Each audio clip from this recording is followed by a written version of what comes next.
the state of affairs in Ghana today? One has to be frank about these things, and I think it's important that we all recognize that when you talk about your country, even in a critical spirit in terms of those who are in charge of it, you're not running down the country, but you're also pointing out to the population and to the people the need for us to do better. I think that the situation in Ghana today is not good. Our economy has got, they themselves recognize, the managers of the economy, that we have some serious challenges. If we didn't have, there would be no need for us to have turned back to the IMF. It in itself is an indication that we have some challenges. And there are issues of governance in the country today that are serious. There's constant reference to corruption, high circles in the government and the general apparatus of our governance. We are seeing many, many transactions that beg the question whether or not the Ghanaian people are getting value for money for where they put their money. I gave an example, for instance, today at the rally at La Paz, which is on the NI, the N1 road. The N1 road. My understanding was that a 6-lane highway with 2 major interchanges cost the nation in Kufuor's time $115 million. A 1 interchange development at Kasua has been projected for $170 million. And unless there are things in that equation that some of us are not privy to, that seems a really significant departure from what you call value for money. And I think it is these kind of transactions that are giving rise to the perception which is growing and which is now widespread. It is not my creation. It is not the creation of the opposition. It's not the creation of the NPP. It is the facts that are emerging from the way we're being governed, that something is not going right with the way in which our monies are being handled. And in the context, it's very easy for us to advance to the conclusion of corruption. We have that. And generally, we have the social, the use of the word breakdown perhaps may be dramatic, but we've got serious issues at stake in our country. The quality of our educational system, our health system, our infrastructure. These are fundamental pillars on which any society that is working has to have properly in place. We do not have them properly in place in Ghana. They can be properly in place. The reason why I continue to be interested in the public life of our country is that I have this strong conviction, I've had it all my life, and it continues to be with me now, that the Ghanaian people are capable of building a successful society, that we're capable of being a successful African country with all the historical baggage that we carry of colonialism and the post-colonial state and the rest of it. But that we have within us the human capacity, the human talent and capacity. We have also, of course, the economic resources that properly organized and properly motivated can give us a very decent standard of living for the mass of our people. That is the goal. And as far as those goals are, that goal is concerned, I see great difficulties ahead of us at the moment. And it is because of the quality of governance that we're getting.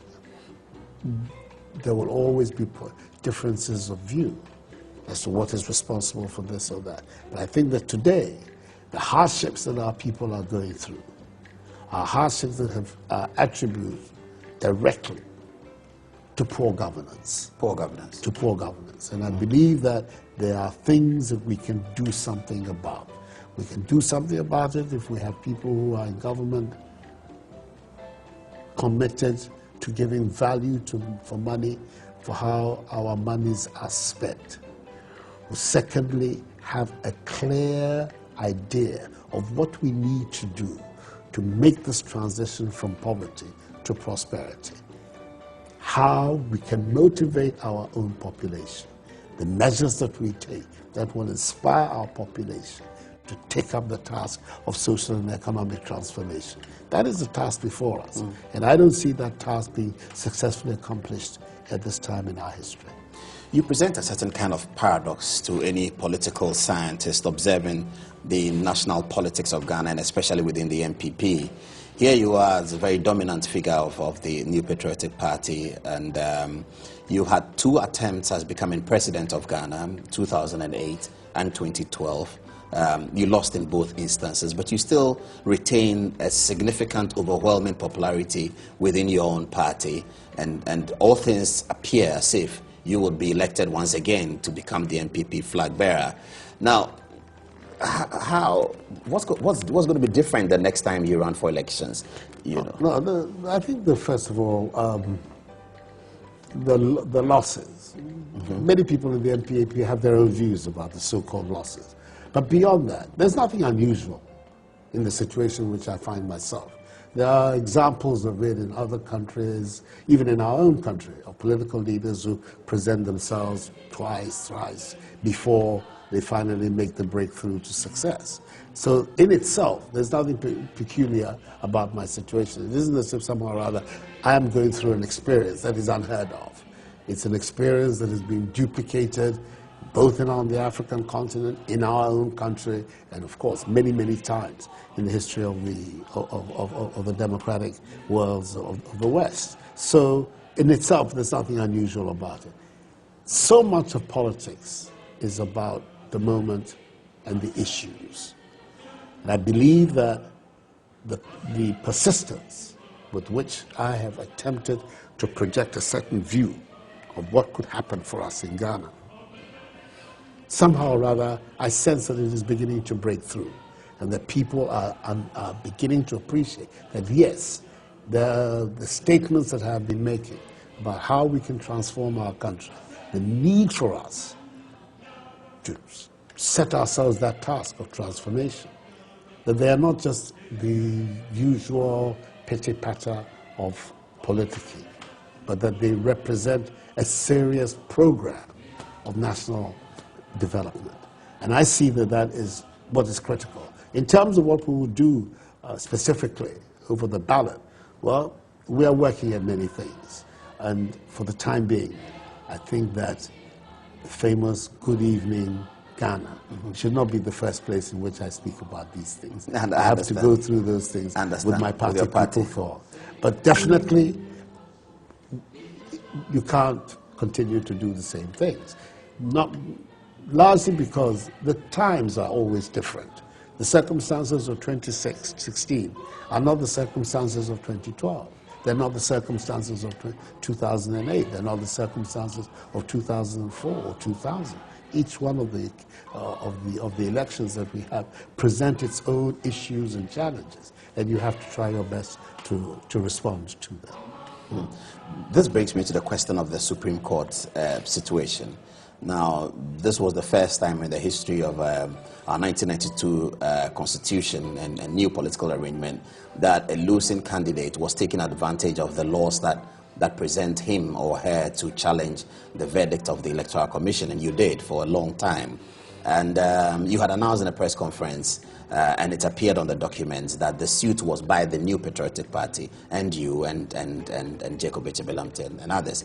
Now, when it came to the verdict, which your side lost, albeit narrowly, you held a press conference soon after the verdict had been delivered. Yeah, in this very house. Oh, it was here, okay.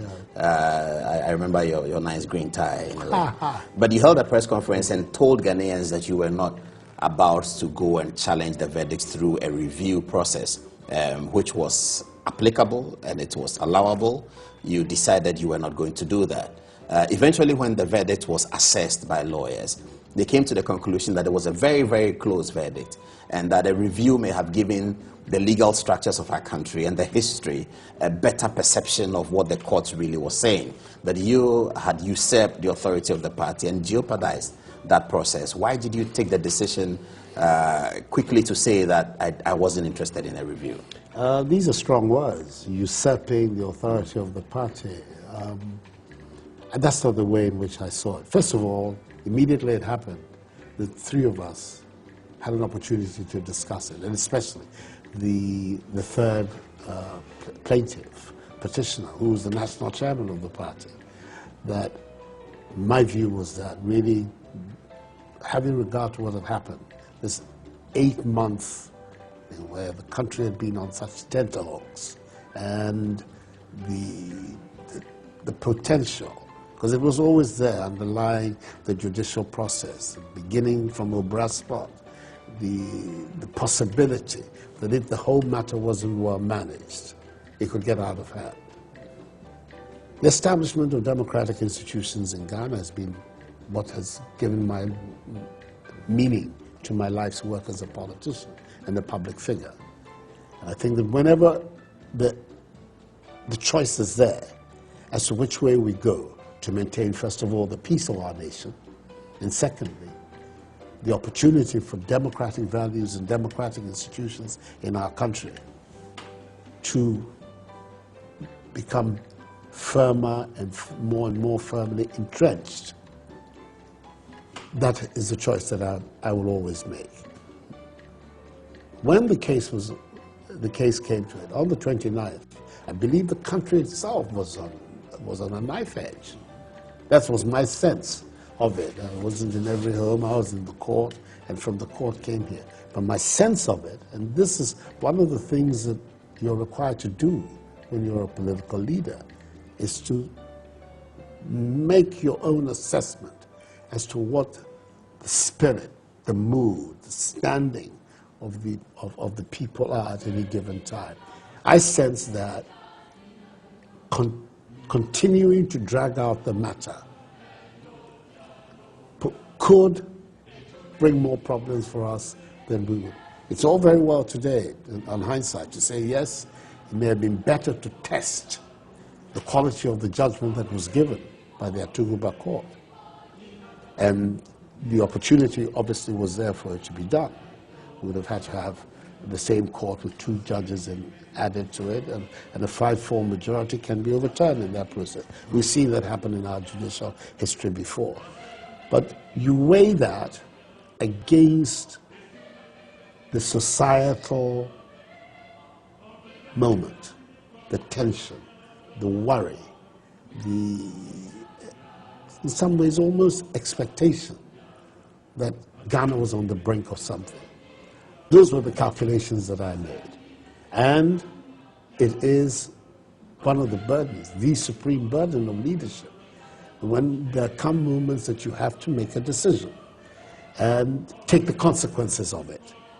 I see the manner in which the rank and file and the structure of the MPP continues to support me. I say that without prejudice to what will happen on Saturday.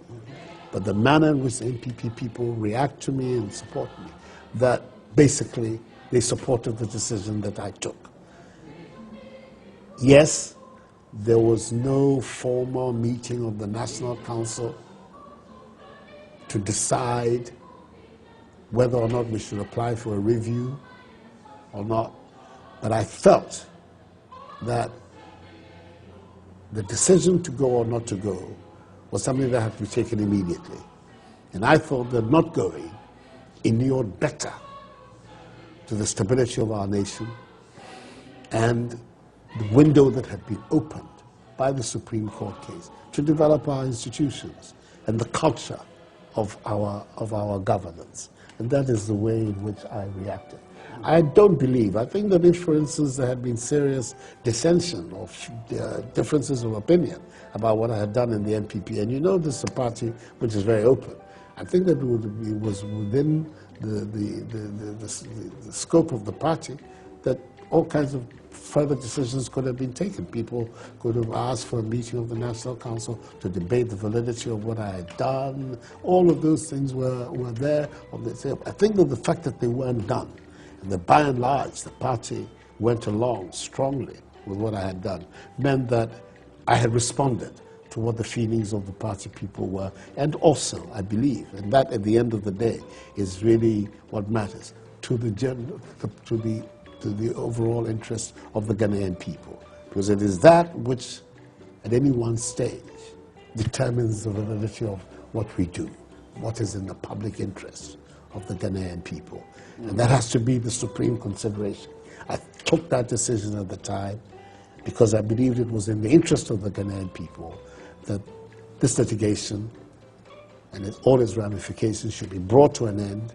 We close the chapter of the election of 2012 and build on it for the future.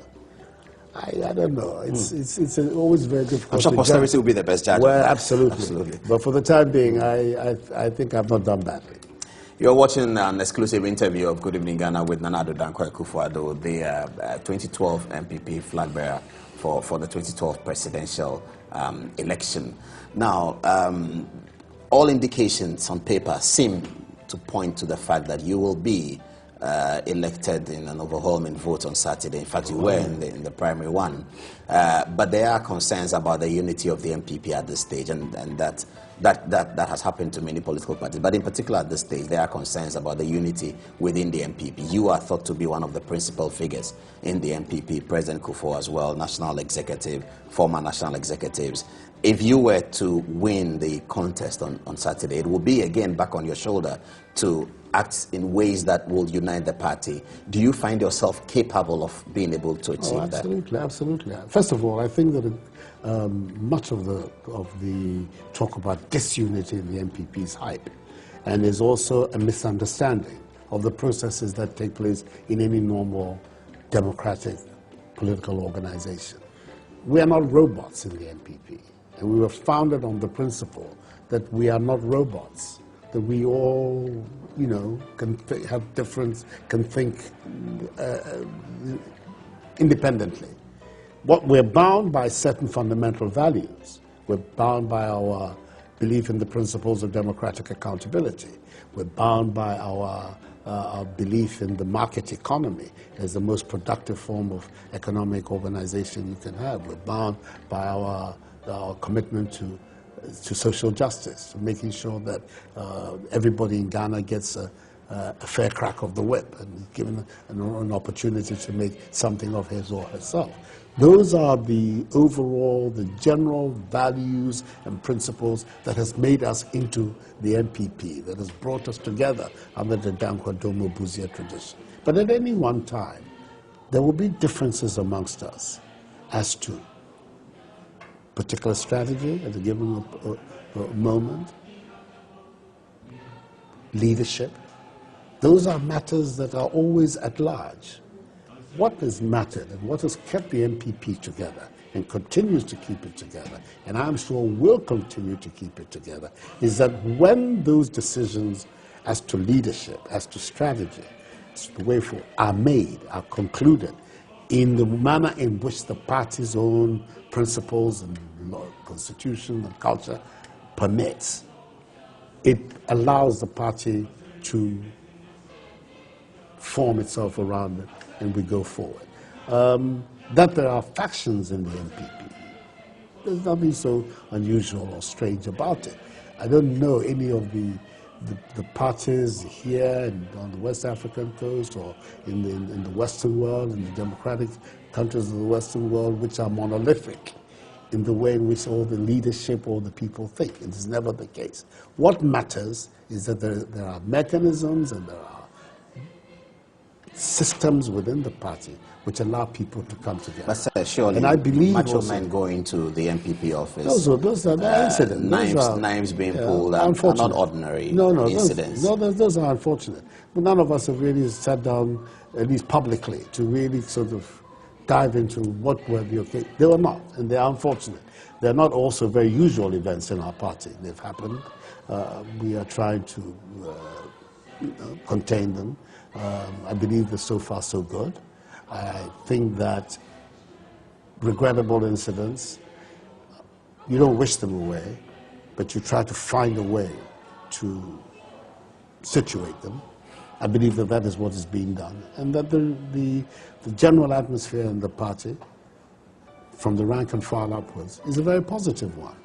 Most of the people, the overwhelming majority of people in the MPP, are extremely keen about getting involved in the struggle to remove the NDC from power in 2016. That is what I have seen in going around the country, that at the level of the grassroots of our party, there is a tremendous enthusiasm about working together to make sure that we win the election of 2016. And I believe that once this contest for the leadership in the party is concerned, a lot of the animosity, what appears to be animosity and strife, will cease, and water will find its own level. We're never going to have a situation where in this party there is complete and monolithic acceptance of everything that happens. It's never going to be. And for myself, speaking for myself, I wouldn't want to be part of a party that sees itself. Those are the parties of the Soviet system. Those are not the parties that I want to be part of. But I come back to it. I recognize, yes, there are differences of opinion. There are, and there's many of them are strongly held. And if not properly and well managed, they can lead to problems. We have a history. Our tradition fractured in 1979. Much of the debate as to why that happened has still not been concluded. But it tells you that at any one time, the manner in which you handle these differences matter. I believe that I have both the will, certainly have the spirit to find a way to keep the party together and to find so that all the important component parts work together to secure, first of all, our electoral victory in 2016, and even more important, to give us the basis for a coherent and virile government that can address the problems that confront the Ghanaian people. We can do it, and we can find solutions within our thinking that will make it possible for this country to undertake the rapid growth that is its lot and will be its lot, God willing, when we come back to power in the year 2017.